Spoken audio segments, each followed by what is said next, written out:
Adam. How's how's the Hern group doing? Well, good. Good. Yeah, we've learned in the Zoom days just to answer our own questions. So, 100%. no, I'm excited to be here with you guys. I had the opportunity to meet James and Michael, I think, a couple years ago, and then travel out to actually visit with them, working on a different project last year. And I just highly respect what you guys are doing. And so excited to chat with you guys a little bit and learn more. And really what I want this to be, our time together today, is really maybe some Q&A around what you're seeing. I could kind of try and fly in and be an expert in your market and, be all prescriptive. But what James really asked me to do was share some of the things that we are talking about with my top agents here in the Arizona market. And then really, I think if we could get into a little bit of more one-on-one conversation, I think that could be helpful to the whole. So we'll make this really organic. I will apologize in advance if my energy seems down at all, because I do have a really bad headache for whatever reason. I never get headaches, but we'll try and keep this really upbeat and energetic. And I just want you guys to leave this feeling energized to go out and do something big today. All right, so let's see here. Who am I? Who's this random person that you've never heard of on the phone with you today? My name is David Morse, Morse like Morse code. I am the CEO and team leader of Keller Williams Arizona, which encompasses offices across the entire state: Scottsdale, Phoenix, Prescott, Flagstaff, Sedona, Tucson, all of those offices. We have about 1,100 total agents in our organization. My business partner is Kristen Cole, who you may know. I'm sure she's jumped on some calls with you guys before. So I get to run the opportunity to run all of her offices that she's involved in. I got into real estate about 4.5 years ago out in Maine. I was on the leadership team of Keller Williams Maine, and in 18 months had the opportunity to bring that to the third most profitable Keller Williams franchise in the world. We were one of the only 3 market centers at the time that was profit sharing $1 million back to its agents annually. And in my 18 months there, we went from about 350 agents to 525 agents. Our agent GCI had grown at over 27% year over year. And just had a culture that was just second to none. I do have kiddos. And so we looked up from that and we're like, hey, they're about to go into school. We're going to spend another 20 years in the winter, in the snow. And my wife and I were like, you know what, maybe we should look at different opportunities. And so we met Kristen, left our home state of Maine, where we're both from, and traveled to about as opposite of a climate as you could and moved to the desert in Arizona. And so I moved to Arizona in January of 2020. We had, again, about 300 agents when I got here. And our primary office in Scottsdale has grown to 415 agents. We just acquired another office that brought us to 560 agents. And like I said, in total, we have about 1,100 agents across the entire state. So that's me. My passion is developing leaders and unleashing people's full potential so they can live big, joy-filled lives. I scratched down that mission statement when I was a senior in high school. And I've had the opportunity to fulfill that in different ways and roles, and most recently, real estate being the vehicle to help others do that. I do some coaching one-on-one. I coach some big teams in the Midwest, in New England. And my primary day-to-day is just helping agents grow to whatever level they want to grow to. So last thing I'll say, I am a foster dad, just adopted my daughter out of foster care. And so that's our big passion project. But don't like calling it a project. But we also have a 10-week-old who is my adopted daughter's biological half sister, who we will be adopting. So I'm married to my high school sweetheart. We have 4 kids now, and we're just living our life by design in Arizona. Hopefully that's not too much, but that gives you an idea of who I am, I think if I could kind of summarize, and maybe this is encouraging to you, I don't know where you're at in your, career path with Keller Williams. But Gary says all the time, people overestimate what they can do in a year and they underestimate what they can do in 5 years. And if you had asked me if I'd be running a $1.5 billion organization in 4 years in this business, I would have laughed at you. And yet those are the possibilities when you show up and perform and engage. Opportunities everywhere. So without further ado, how I want to start is actually with you guys with a question. I really want to gauge the landscape of where you're at inside of the market cycle. When I coach agents that are in New England right now, they're a little more sheltered from what's happening. Here in Arizona, we have seen in 15 weeks, our inventory in the metro go from 4,500 active listings to 16,000 active listings. And most of that concentrated in the last month and a half, right? The last 6 weeks. And so we're seeing that market swing happen rather rapidly, right? And so we're having a completely different conversation where right now I'm sitting in my Northern Arizona office, which is a little bit more sheltered and guarded. So it's a different conversation. We're at a different time. So I need to know, where are you guys? And Lee and I met just before everyone else jumped on, and she told me that about 12% of the active listings had received a price reduction or price improvement, however we want to script that, in the last week or so. I forget what the time horizon there. And so, where do you see yourselves in Kansas City there in the market cycle? What's going on? What are you noticing? So let's have some different agents jump in, talk about it. I think it'd be great. I want to hear other feedback from.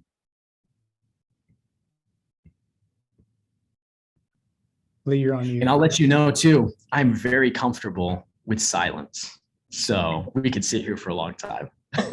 Yesterday in our team meeting, Michael told us that it almost doubled as well in the last 15 weeks, or more than doubled inventory on the market. So definitely more people, I guess, are out looking to sell. He also told us there was I think 400 plus price reductions as well. So, yes.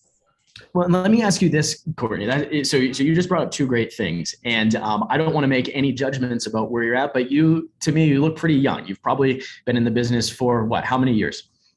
I've been in the business for 6 months. For 6 months, exactly. Yeah. Congratulations, you're a veteran. Yes, thank you. And what I say is you are encountering something that you have not ever seen before, right? And so you're asking a set of questions, and this is the reality for a lot of the agents in my world right now, right? I had one of the people on my team the other day. I said, hey, I want you to pull everyone in our organization that has had a transaction in the last 12 months. And I want you to give me the names of everyone who was actually active in the business during the recession, 2008. Out of, in that office that I asked them to do this in, 556 agents, would you believe that the names that came back to me fit on one Post-it note, one side of one Post-it note? Out of 556 agents, I had 11 agents that were still producing now that went through the recession. Mm-hmm. Yeah. And so what you have to recognize is that, for you, if I can coach you a little bit, is what you're heading into, you've never seen before. And so you need to be treading ultra humbly and believe people when they say that the activities that you're going to have to engage in over the next 6 to 12 months really are the activities that you have to engage in. Right? It's going to take double, triple the activity level in order for you to still hit the goal that maybe you set back in January when the market was just insane. Okay. So that's something that I want you to be aware of. What else are you noticing in the market? How have the conversations changed with sellers and with buyers just in the last 90 days? One thing that we're noticing is that homes are staying on the market a little bit longer. Normally, within the last year and a half, that properties won't stay on there a day. Now we're seeing that they're staying on there a little bit longer in pocket areas. Yeah. So forgive me, Zoom user. I assume that's not your name. Who am I speaking with? Gloria Wilson. Maybe I didn't come on correctly. Gloria, Hi, Gloria. I'm just hi. giving you a hard time. So I want to talk to you for a second here. Homes are on the market a little bit longer, and anyone can answer this, but I want you to look at that as an opportunity, right? What opportunity does that present you as a top agent when homes are staying on the market longer? Well, it seems like more buyers can go through and see if that's what they want. Do have a very interested buyer. He's just getting his pre-approvals usually. I mean, it wasn't my buyer, it was another agent's, but I don't usually show properties unless they're already pre-approved. But the guy's working on his pre-approval, and hopefully it's still there when it gets done. Yeah, well, so basically, definitely, let's hope that they can get in. But you nailed it. One aspect, one opportunity with days on market increasing is the opportunity that we've not had in the last 2 to 3 years, where we can actually execute our marketing. I mean, Adam gets this as director of marketing. I can actually execute my marketing plan. And so one of the things that I'm telling agents right now is to get back to the MREA model of really assessing every listing that is going on in your business and making sure that you are taking 3 pieces of business or creating 3 pieces of business from that listing. Okay. It was for a good 24-month period. We had the excuse of saying, well, you know what? I can't do an open house because it's already sold before it actually goes live. I can't order the just listed postcards. I can't go circle prospect and door knock. I can't. And some of that was true, right? It wasn't just an excuse. It was like, it was true. But guess what? In the last 90 days, that has started to change, especially in different areas of the country or different areas of the metros that we do business in. And so my encouragement to the top agents, especially the top listing agents that I am coaching, is assess every listing. Are you getting 2 buyers and an additional listing off from it? Because you have enough window of time to execute that process. The other thing that I will say kind of on this regard, and this may, be primarily more directed towards, Adam and the marketing and operations team, is that I just lost my train of thought, but it is when you are now back in to having the opportunity to run these processes, the last 2 or 3 years, a lot of my top teams got out of practice. Right. And what I have heard from some of my top agents is, hey, during the pandemic and then during the craziness of the last 2 years, even though I didn't have time to order those postcards or get those postcards out, I still stuck to the same process. It's funny. One of my teams, Martha Andrews, Excel, she says she has boxes of postcards that just never got used. But she was determined. And some people would look at that and be like, why did you spend the money? What a waste of money. And she said, no, the money was worth it because I still exercised the muscle and my team exercised the muscle of this is what we do every single listing. Well, you're absolutely correct. From a coaching, yeah. You're absolutely correct in saying you are getting those calls. So I called a half a dozen folks yesterday or more that had expressed interest in this one particular listing from one of my out-of-town investors who I've known almost 30 years. And so that is exactly what's happening. Yeah. So let me ask you a question. This is a little trivia question for you guys. There was some new research that was done, and the average listing, when marketed correctly, should create how many buyer leads do you think? And this is a nationwide average. So just take some guesses. If you want to throw it in the chat, throw it in the chat, come off mute, whatever. How many buyer leads should come off a listing? 14. 2 or 3. I got Matthew just like, whoa, what? Mind blown. He said 2 or 3. Gloria said 14. Any other guesses? 5 to 7. All right, now I'll be the first to admit, I have not validated this. It didn't come out of the MREA or anything like that, but it does come from a well-respected source, someone who I trust in the industry. Right now, he's saying that a properly marketed listing should generate 24 names, phone numbers, or names and email addresses. Okay. So if we just define a lead as the information needed to potentially reach out to the person 24. And so that's a question to you. How many buyer's agents do I have on this call? Everyone. Everyone? Okay. All right. So buyer's agents, when you're holding an open house, when you're going through the process before a listing gets sold, how many buyer's leads are you creating? And sometimes there's a mental block. You know, if you're not creating 20 some leads, I'd ask you what needs to change in your process. What would have to happen such that you could create 20 real leads off that listing that you're working? Okay. Saying like with your open houses and stuff too. Like, With so yeah, with everything that you're doing. Yeah. And you know, for some of my agents, you know, I just asked them recently, I have one team that has 8 active listings right now. Okay. For them, that's a good amount.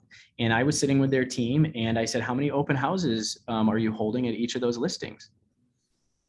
And they're still not holding open houses. And it was like, what are you doing? Like, why not? And they were still, because here's what happens anytime in a market shift, there's not only a gap between the consumer's knowledge and what's actually happening in the industry, there's also a gap in the knowledge between an agent and what they're doing and what's happening in the industry. And the top agents close that knowledge gap fast. Gary talks about that. A market shift is like a golf swing. The upswing or the backswing can happen pretty slowly if you watch a professional golfer, but that front swing happens really, really fast. The faster you guys can get into that front swing, right, that follow through, the better off you guys are going to be. Okay, so an uptick in inventory, days on market increasing. These are a couple things that are happening in your market. I want to know kind of on how many listing agents are on the call? You guys list some properties as well? Yeah. Okay. Yes. What's happening? What do your conversations with sellers look like? How have those changed in the last 90 days? Well, since our inventory has doubled, that means we're having more seller conversations. They're ready. They're not as afraid as the pandemic, and they see people are actively looking, and so they want to jump in too now. I'm seeing people still also in that knowledge gap that you were talking about. So they still have a lot of uncertainty and fear just due to the market and what might be happening or not happening. Seems like they just don't know. Is there a particular area that you're seeing maybe some buy-in from your sellers to stories that aren't true? Like they're reading national headlines and they're applying it to Kansas City, and it doesn't actually tell the story of what's happening in your area. Yes, everything they're applying, they're looking at all the national headlines, of course, the political aspect, the pandemic aspect, the real estate aspect, and they're wondering, like, if we go to a function and so everybody's sitting at the table with my family and friends and they said, what's going on in the market? We're being bombarded, all this material. I said, we're low on inventory. We still don't have enough. It's still increasing. So everything is affecting their decision to put their home on the market because of the unknown mainly, you know, and the prices are still relatively sky high, but that's not going to change. But yeah, it's just unknown. They can't like rebuy because they're on the buyer side. It's going to be more expensive. I've heard that a couple times too. How do you handle that objection specifically? Well, I just recently learned ways to respond to that, which if it was in regards to the interest rate, I could tell them to just shop their like monthly payment that they want to pay, or talk to them about how you can always refinance, like just different options like that. Absolutely. I absolutely love that, Courtney. Let me just touch on that real quick. I think it's so important right now that you remember the conversation, whether you've been in a shift or not, right? Lee's been in this business since 01, I believe it was. And so whether you've been through 1 or 2 recessions, it doesn't really matter. You've got to remember some of those conversations and dialogues. And one of the ones that's key right now is you're buying a payment. You're buying a payment. Okay, so what payment are you comfortable with buying? Because unless you're approaching this as a strictly purely investor, purchase, if this is a residence, you're buying a payment, and so we've got to figure out what you're comfortable with. On the flip side, on the listing side, we've got to get back into practice with certain conversations like rate buy down. Like, who remembers has anyone ever had that conversation with a seller? Buying down a rate? We're learning. Lee? Lee, what is that? Lee, can you define that? What do I mean when I say buying down a rate? Sure. When you want, It's providing the buyer with some amount of money that goes directly to the lender, and they basically buy down the rate. So the lender can help you figure out what that should be to make it attractive in the market. Yeah. And I'm willing to bet that no one has had to do that with had that conversation with a seller in the last 24 months, except for maybe in the previous 60 days. Not with 2.5%, 3% rates. Exactly. Yeah. But the more that we have conversations in the months to come about buying a payment, the more buyers are going to be armed with this knowledge that sellers actually can help them buy that payment. And so it's going to be incumbent on all of you to be really conversant with sharing that knowledge.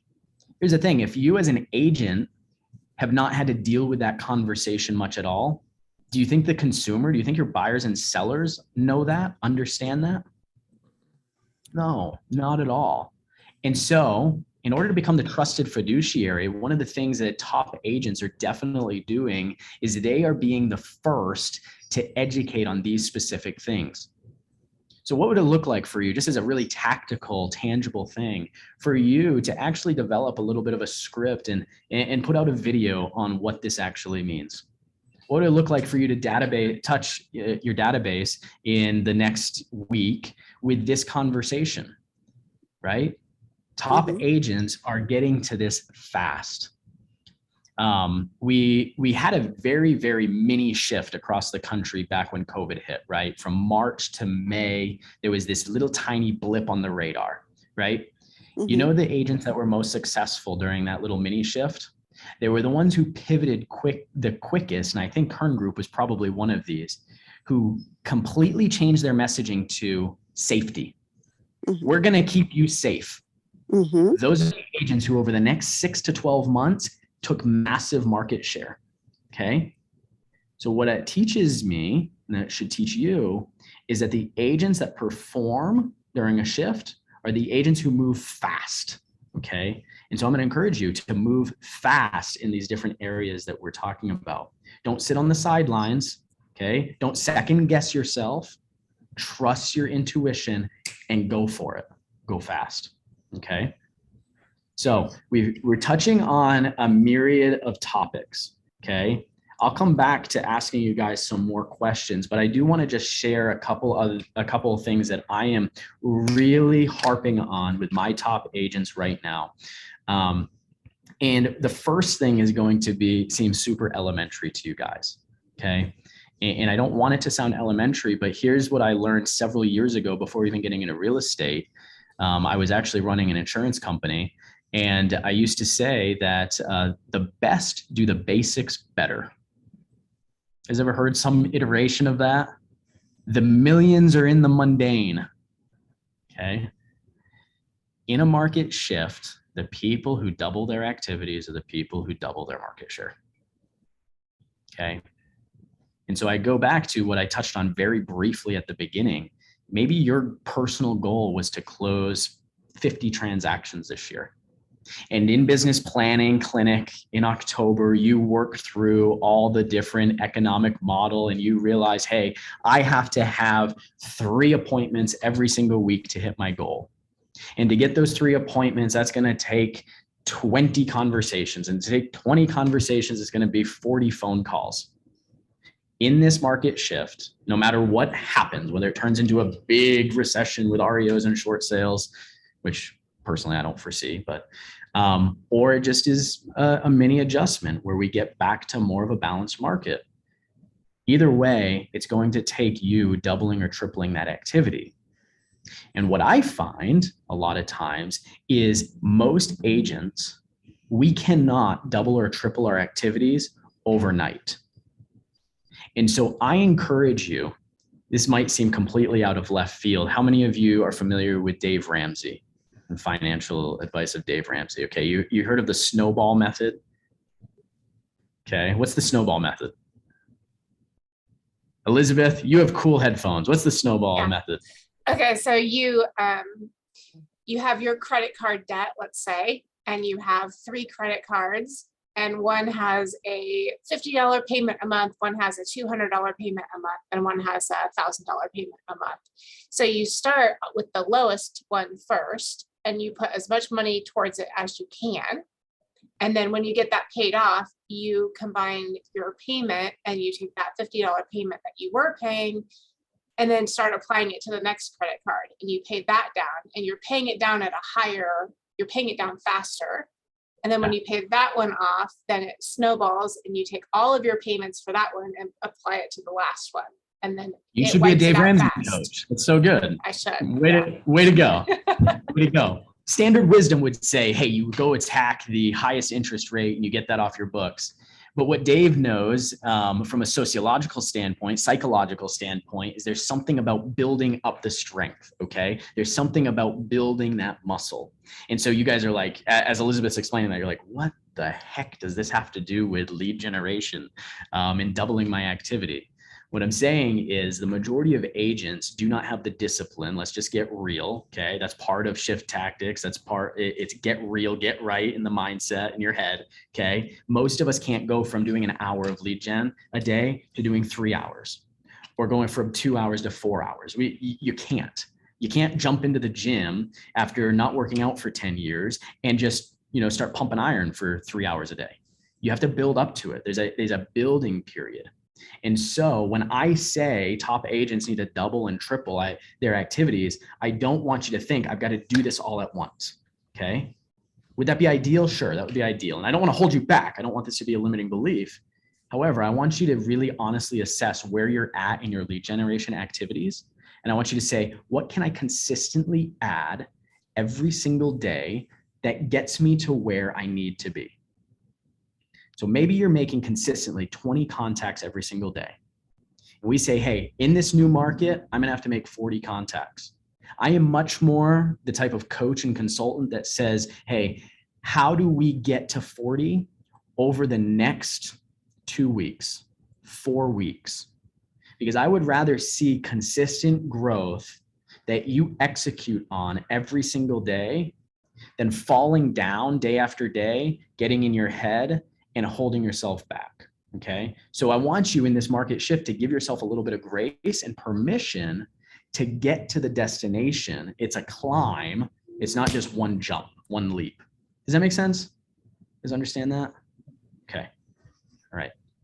But top agents are going to recognize that they need to double and triple their activities. So here's one thing that I've seen from some of my top teams. You know what? Office hours for their team agents are coming back. Why? Because not all of us are disciplined enough to do this type of lead generation, even incrementally on our own. You know what I'm implementing back into the picture inside my offices? Scripts and role play in person.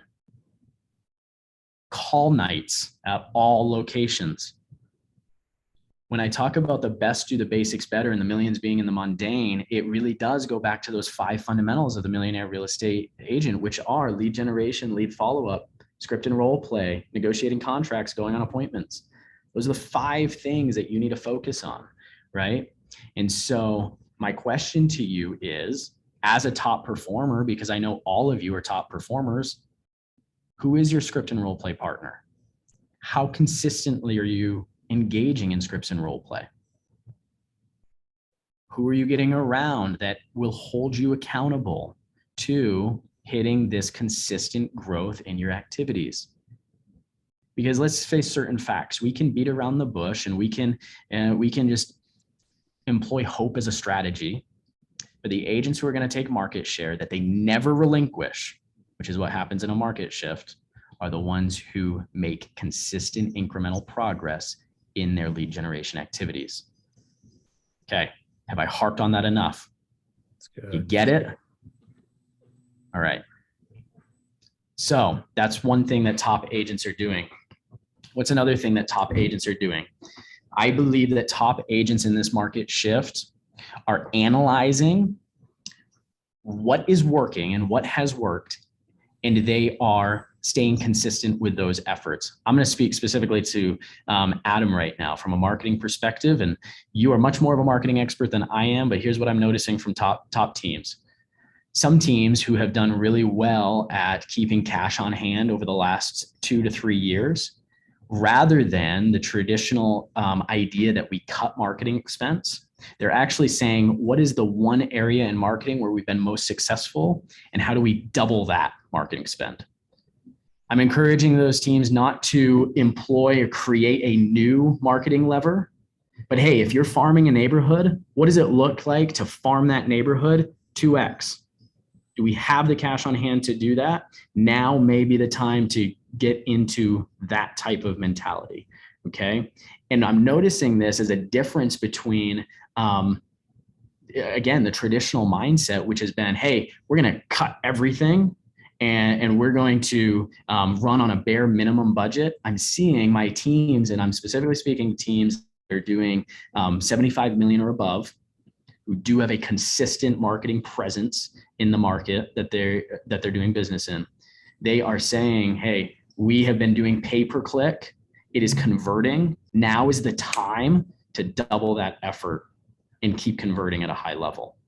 And so it's just something to think about. I'm sure that James and Michael are hearing things like this in Gary's Top 100 because it is a little unorthodox, but it's just something that I'm noticing.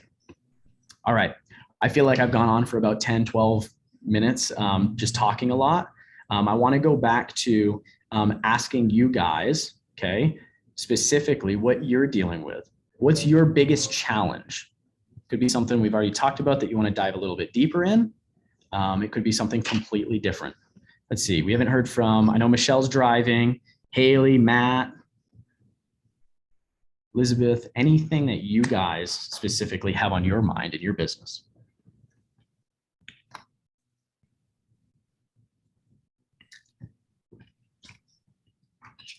Well, you mind if I interject? I just wanted to touch on a point that I didn't get to bring up, is that when they said the prices are too high, if they sell their home, they can't afford to buy a new home. And I always tell them, well, you're going to have hundreds of thousands of proceeds from your house. You can just put that down on your new home. Because most people are saying, well, my home was worth 200 some thousand when I purchased it. Now it's worth over $500,000. So I said, well, you just take those funds, your proceeds, and put it down on your new home. Will bring that down, and then you can afford it. Yep. Yeah. So that's how How many of you guys have had a first-time home buyer or a buyer that's let's call them less than perfect, get really beat up over the last couple of years? Had that? Maybe they got so just like, just fatigued in the market that they just started to sit on the sidelines, right? I want you guys to think about this. The market that we are coming out of was a market for the less than perfect house. Maybe you had a listing that was a less than perfect house, a hoarder house that you could just throw up with a cell phone picture and, hey, I sold this for 180% over ask, right? Marketing matters. There we go. I'm sure Adam loved marketing those types of properties, but that was the reality, right? Like we could throw up the as is properties, the hoarder houses, and they were selling over ask. So the market we're coming out of was for the less than perfect house. Okay, the market that we're going into is for the less than perfect buyer. Okay. It's back to your FHA buyers. It's back to your VA. It's back to those people who were getting beat up because they had no negotiating power against the sellers. Okay. And so my encouragement to top agents, specifically on the buy side in my offices, is who went to the sidelines in the last 12 months that you need to be dialoguing with. Okay. And dialoguing with fast. Forgive me. I can't remember if I said this. I've been having this conversation a lot in the last 48 hours, but just in our MLS, I mentioned that we had increased to 16,000 active listings. One of the things that was incredibly fascinating and surprising to me was that 36% of the active listings in the Phoenix market were purchased in the last 12 months. 25% in the last 6 months, the first half of 2022. Does that shock you? That's incredible. And so I hear sometimes from agents, specifically when I talk about touching your database, well, I just reached out to that person a month ago. What am I going to talk to him about? Or I'm scared to reach out to him. I don't want to bug him. I don't want to annoy him. Okay, that's fine to have that perspective. But guess what? Right now, at least in the Phoenix metro, those are the people most likely to list their home. Why do you think that is?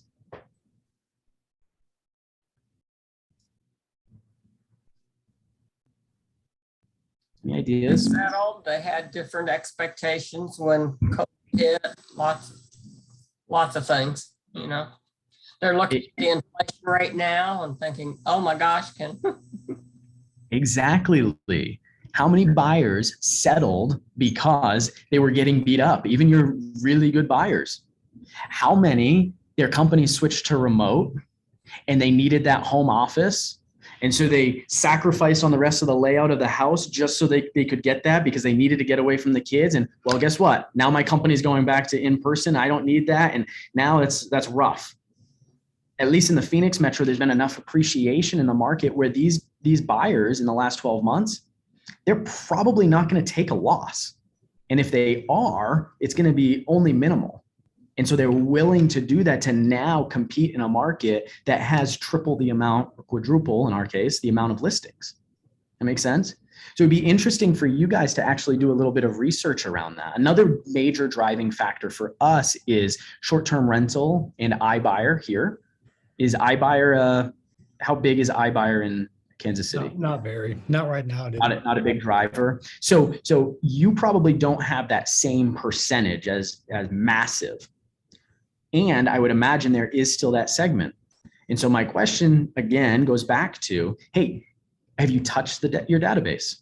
Are you having some type of conversation? And if you're afraid to have that conversation because you just reached out or you don't know what that looks like, that's something that you should be working on with the people on your team. Okay. What we had, and maybe you have, maybe it's not iBuyer, but maybe short-term rental, because short-term rental has blown up just basically in every metro, right? One of the things I've noticed, and from a wealth building standpoint, for any of you who invest in real estate, I would give this some food for thought. I'm convinced that many of your newer investors got into properties that are making them incredibly nervous right now. And so they may not be ready to sell at this exact moment, but guess what? I think in 90 days, you're gonna have a plethora of short-term rentals hit the market because these newbie investors got in over their head. I'll give you a perfect case in point. One of the properties that I flipped last year, I intended to maybe keep it as a short-term rental myself. The maximum amount that I felt that I could pay for this property as a short-term rental and still get a decent cash-on-cash return was around $700,000. I sold that property for $1 million to a short-term investor who has one other property. Okay. I knew the second that this person was buying it, that it was not going to make sense. And because they are not diversified enough, they probably weren't going to be able to weather the next downturn. I knew they were probably getting in over their head, but they were insistent. This is what they wanted. They had one other property in Denver. They wanted to be in the Scottsdale market. So they purchased this property. You know who's reaching out to that buyer?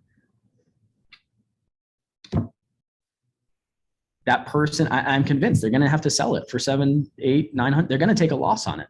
And I'm willing to bet that there's a lot of newbie investors who are starting to wring their hands.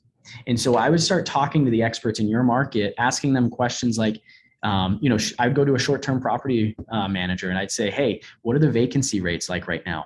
In Scottsdale, we're at 25% vacancy on our short-term rentals. Wild, because everyone wanted in the market because there was no vacancy during the pandemic because we were one of the only markets that was open. So everyone was flooding. but now COVID's over and people have options, right? And so I think that's a segment of the market where you guys, it's hard to obtain data on it, especially for those like mom and pops who only own one or two, which are probably going to be in the most distressed situations of all. But I would reach out to those short-term property managers. I would use resources like AirDNA, and I would try and access as much of that information as possible and potentially go after those, not only for the listings, but also maybe for yourselves to get into an investment property. Okay. And David, and how would you, as an agent, how would you script around that percentage of people? Script around that percentage of people. Yeah, just in terms of what, how would you talk to them? Like what kind of language would you use when you're reaching them? So reaching out to someone who just purchased in the last year. Yeah. Oh, that is a great question. So I would definitely just open the conversation up on the phone with a basic Ford script. You know, hey, Adam, I'm reaching out to you, see how you're doing. I would actually approach it more from, hey, that property that you're in, what do you need help with? What are the services that you need to provide? And I would just keep them on the phone long enough, asking those types of questions that maybe they let you know that, hey, we're rethinking these things. I wouldn't go at it with a hard script of, hey, I just wanted to let you know that 36% of the active listings on the market are people that purchased in the last year and you purchased 9 months ago. What are you doing? I wouldn't go in that hard. I would definitely say, hey, you know what? You've been in there for a year. I was just reaching out from a care perspective. Is there anything that you need in your property? Is it serving you well? How's the layout been? I know that you were really into that home office. And I'd keep them on the phone long enough to see if they'll give you that information. I think just the touch is going to allow you, very similar to COVID, right? When we were just doing straight up, how are you doing care calls? I think just making that touch was the thing that clients needed to hear.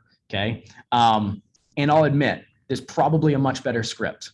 I don't profess to be a script master. So definitely I would say, bring that data point to James and Michael and see what they have to say. I bet they'll come up with something even better. Great question. I have a friend that bought a short-term rental, and I think that they're going to be in that situation you're talking about. But I joined a Facebook superhost Airbnb. You don't have to be an Airbnb superhost on it, but what you're saying is being validated, that either this group is particularly negative or things are really turning around on the Airbnb. And I think it's a reality that, when things are looking up, everybody thinks it's always going to be that way. And then when it starts turning, they get nervous. Yeah, definitely. I mean, that's just economics. It's economics 101. Yeah. Right. Exactly. When the market's appreciating and people think it's easy to make money, they run after it. And that's typically, too late. We see the same thing in people getting into real estate, right? Like how many people got into real estate over the last 2 years just because they were like, wow, my friends are cashing $15,000 checks like left and right. This is crazy. You don't have to work.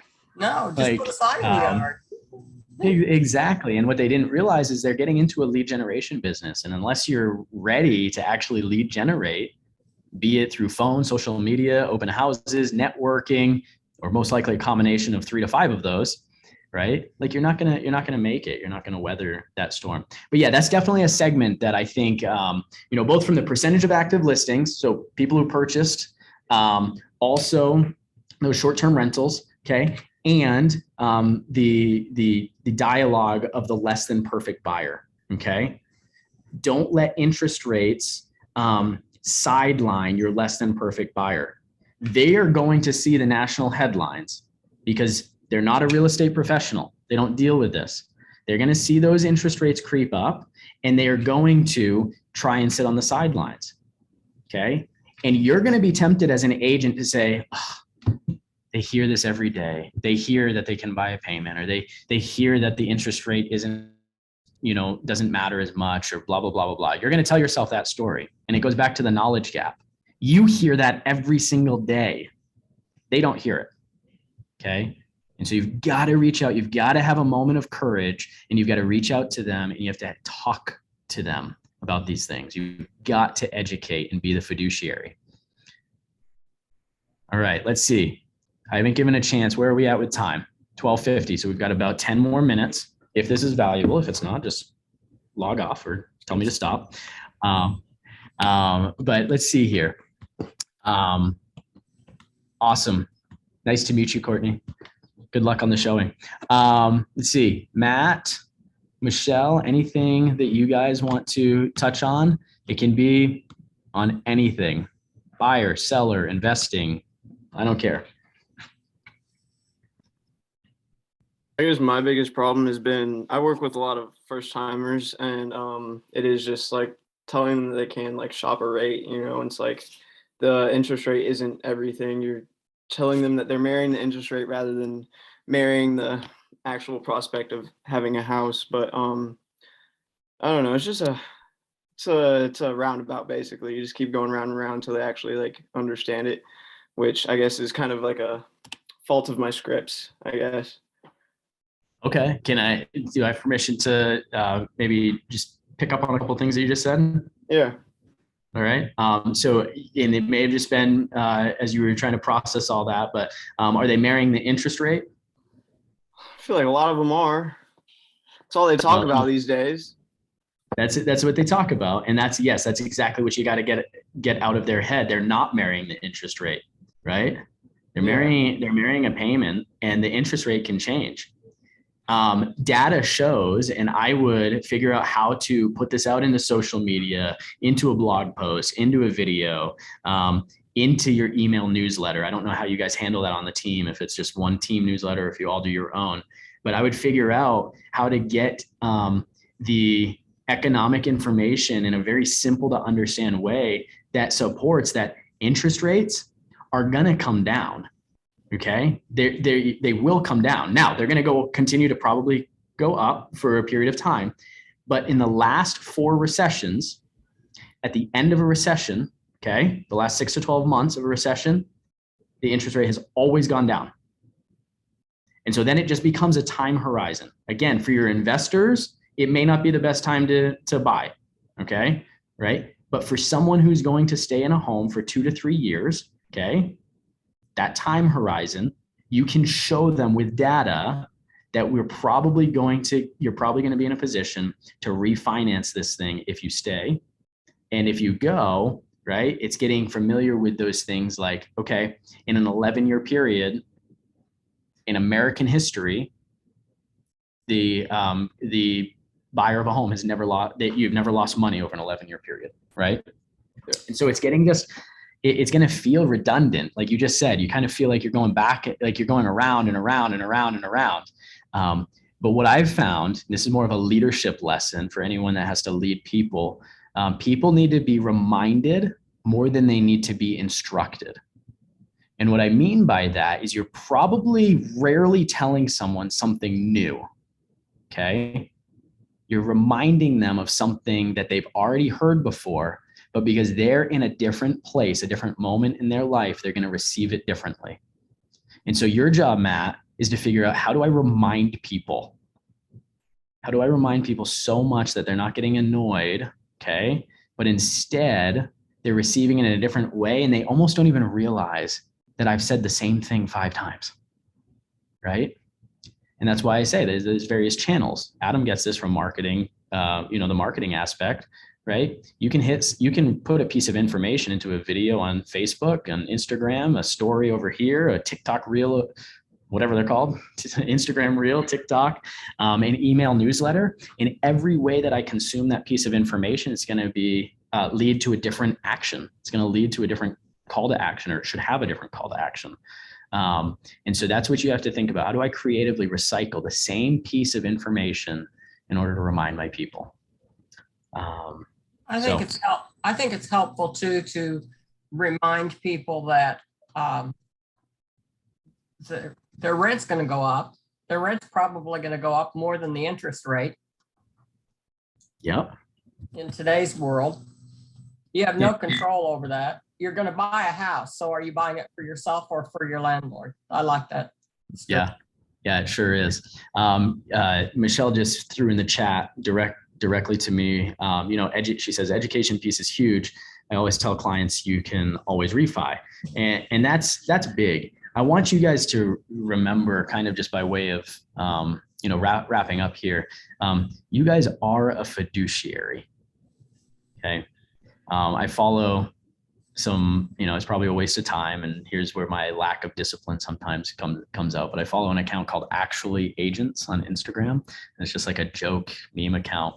And one of their latest posts was a text conversation that I don't know if it was real, but it's supposed to look like a text conversation between an agent and a client. And the client reaches out to their agent and says, hey, who do I talk to from my mortgage company to lower my mortgage? And the agent goes, what are you talking about? And says, well, Zillow says that my home is only worth $425,000 now, and I bought it for $500.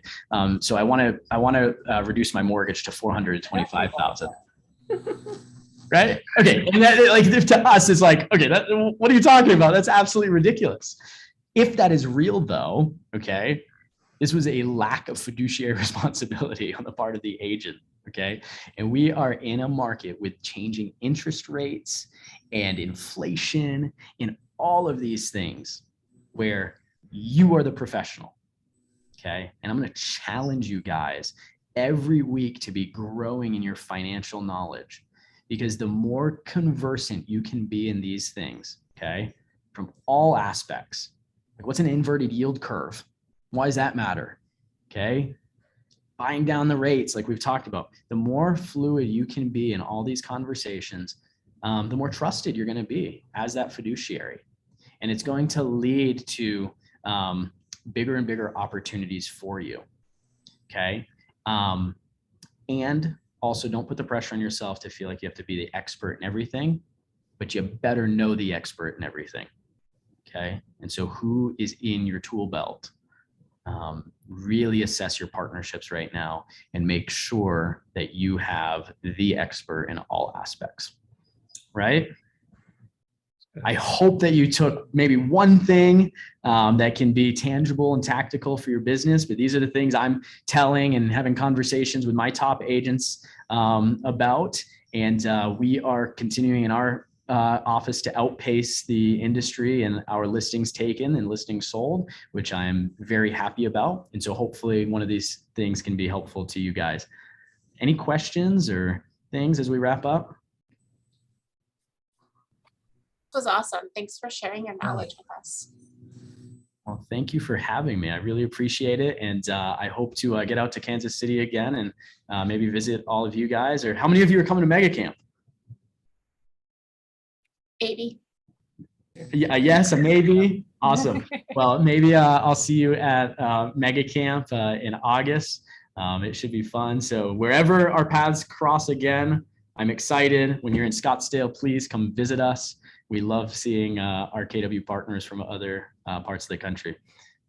Thanks, guys. Thanks, Adam. Thank you, David. I appreciate it. We'll talk to you David. soon. All right. Bye now. Bye, guys.